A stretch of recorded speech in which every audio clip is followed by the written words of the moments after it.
ਇੱਜੇ ਦੇ ਮਹਾਰਾਜ ਮਾੜੇ ਚੌਂਕੇ 'ਚ ਆਉਂ ਤੁੰਦਾ ਸਭਨੇ ਦਾ ਮਤਾ ਮਤਾ ਮਲਾਰ ਕਰਨੀ ਆ। ਮਾੜੇ ਚੌਂਕੇ 'ਚ ਅੱਜ ਕੱਲ ਰੋਜ਼ ਕੇ ਪਤਰੋੜੇ ਬਣਾ ਦੇਣ, ਕਦੇ ਅਸ਼ਵਗੰਧੇ ਦੇ ਪੱਤੇ ਦੇ, ਕਦੇ ਜਵਾਣੀ ਦੇ ਪੱਤੇ ਦੇ, ਕਦੇ ਭੰਗੂ ਦੇ ਪੱਤੇ ਦੇ, ਤੇ ਅੱਜ ਪਾਲਕੇ ਦੇ ਪੱਤੇ ਦੇ ਪਕੌੜੇ ਬਣਾ ਦੇਣ। ਪਾਲਕੇ ਦੇ ਪੱਤੇ ਦੇ ਪਤਰੋੜੇ ਦਿਖਣੇ 'ਚ ਜਿੰਨੇ ਸ਼ੈਲ ਲੱਗਦੇ ਨੇ, ਖਾਣੇ 'ਚ ਉਹਦੇ ਕੋਲ ਵੀ ਮਤੇ ਜ਼ਿਆਦਾ ਸਵਾਦਲੇ ਹੁੰਦੇ ਨੇ। ਇਹ ਪਾਲਕ ਦੇ ਪੱਤੇ ਅਸੀਂ ਧੋਈ ਧਾਈਏ ਰੱਖੇ ਦੇ ਨੇ, ਤੇ ਹੁਣ ਘੋਲ ਬਣਾਉਣੇ ਦੀ ਤਿਆਰੀ ਕਰਨੇ ਆ। 2 ਕੋਲੀਆਂ ਬੇਸਨ, ਅੱਧਾ ਚਮਚਾ ਸੈਲਾ ਬਿਊਨ, ਅੱਧਾ ਚਮਚਾ ਲੂਣ, ਅੱਧਾ ਚਮਚਾ ਲਾਲ ਮਿਰਚਾਂ, 1/8 ਚਮਚਾ ਬਸਾਰ, ਅੱਧਾ ਚਮਚਾ ਜੀਰਾ, ਅੱਧਾ ਚਮਚਾ ਜਵਾਨ, ਤੇ 1 ਚਮਚਾ ਸੈਲੀਆਂ ਚੀਰੀ ਦੀਆਂ ਮਿਰਚਾਂ। ਇਹ ਸਭ ਕੁਛ ਰਲਾਈ ਮਲਾਈ ਹੈ। ਪਾਣੀ ਥੋੜਾ ਥੋੜਾ ਪਾਣਾ, ਇਕੱਠਾ ਨਹੀਂ ਪਾਣਾ।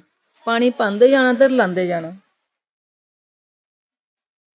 ਇਹ ਘੋਲ ਨਾ ਮਤਾ ਘਣਾ ਹੋਣਾ ਚਾਹੀਦਾ ਤੇ ਨਾ ਕਿ ਮਤਾ ਪਤਲਾ। ਤੇ ਹੁਣ ਲਾਸਟ ਵਿੱਚ ਅਸੀਂ 1 ਚਮਚਾ ਵਿੱਚ ਤੇਲ ਪਾਈ ਲੈਣਾ, ਇਹਦੇ ਕन्नै ਪਕੌੜੇ शैल करारे होई जंदे।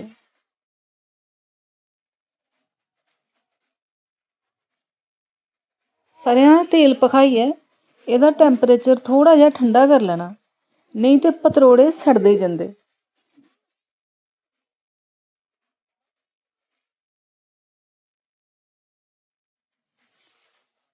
ਹੁਣ ਪਾਲਕਾ ਦਾ ਇੱਕ ਇੱਕ ਪੱਤਾ ਲਈਏ ਤੇ ਇसी बेसना ਦੇ घोल च पुट्ठा सिद्धा शैल करियै लपेटियै ते एक एक करियै फ्राई करना। ए जय हो सीता माता दी रसो।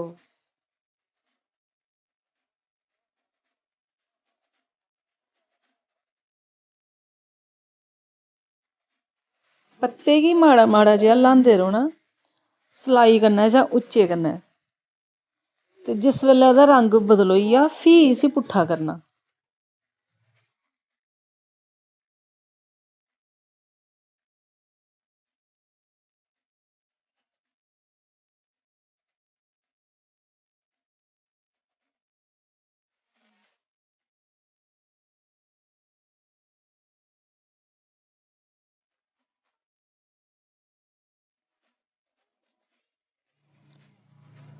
ਇਹ दिक्खो किन्ना शैल पतरोड़ा बनी आ।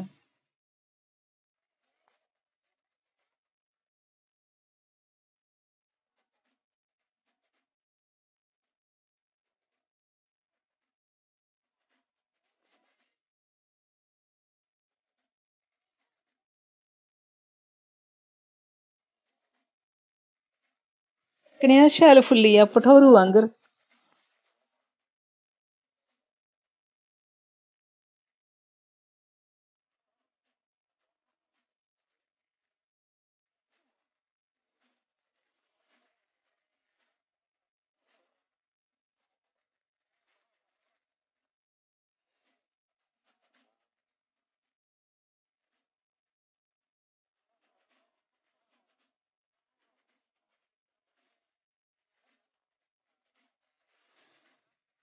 पतरोड़े खाने दा ते सोआद आंदा गै, इ'नेंगी बनाने दा बी बड़ा मजा आंदा ऐ।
बड्डे पत्ते ते कल्ले कल्ले करियै कड्ढने पौंदे कड़ाही बिच्चा, पर निक्के पत्ते जेह्ड़े न ओह् भाएं 2 2 3 3 करियै बी पाई लैओ।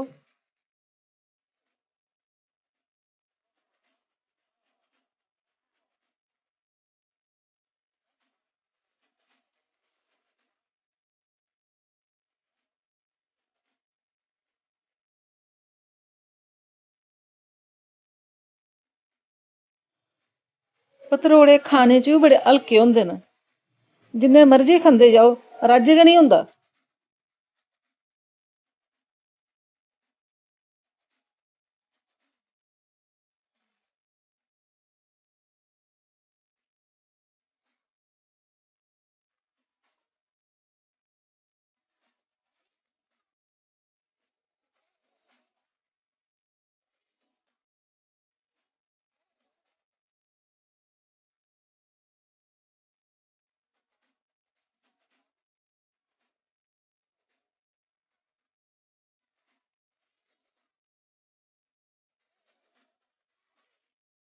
पतरोड़े साढ़े बनी गे न ते कन्नै अ'ऊं बनाई दी ऐ सैल्ली चटाकेदार चटनी, ब्यून ते पूतने आह्ली।